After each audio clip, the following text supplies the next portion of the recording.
माण तालुक्यातील जांभुळणी येथे दलित युवतीचा विनयभंग आणि बलात्कार, म्हसवड पोलिसात गुन्हा दाखल। जांभुळणी तालुका माण येथील एका दलित युवतीचा विनयभंग व बलात्कार करत तिला जातीवाचक शिवीगाळ केल्याची घटना घडली असून त्याच गावातील एक जणाविरुद्ध म्हसवड पोलिसात गुन्हा नोंद झाला असल्याचं सहाय्यक पोलीस निरीक्षक श्री सखाराम बिराजदार यांनी दिली। सविस्तर बातमी पुढील प्रमाणे। नोव्हेंबर 2023 ते दिनांक 31 मार्च 2024 रोजी जांभुळणी तालुका मान गावात संशयित विक्रम मारुती काळेल याचं दुकान आहे। त्याने संबंधित युवतीच्या मोबाईलवर वारंवार फोन करून मला तू आवडतेस, तू माझ्याशी बोल, माझं तुझ्यावर खरं प्रेम आहे, मी तुझ्यासोबत लग्न करेन असं म्हणून दुकानावर बोलवून घेऊन जबरदस्तीने बलात्कार केला।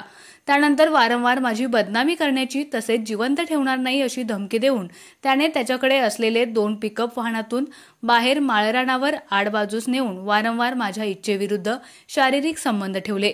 त्यामुळे संबंधित युवतीला दिवस गेले असता विक्रम मारुती काळेल याने गोळ्या आणून खाण्यासाठी दिल्या। तसेच सदरचा प्रकार कोणाला सांगितल्यास जीवे मारण्याची धमकी दिली। याबाबत विक्रम मारुती काळेल याच्या विरोधात अनुसूचित जाती आणि जमाती अत्याचार प्रतिबंधक अधिनियम 1989 चे कलम 3 नुसार कारवाई करण्यात आली असून संबंधित गुन्ह्याचा तपास उपविभागीय पोलीस अधिकारी अश्विनी शेंडगे यांच्याकडे असल्याची माहिती सहाय्यक पोलीस निरीक्षक बिराजदार यांनी सांगितली।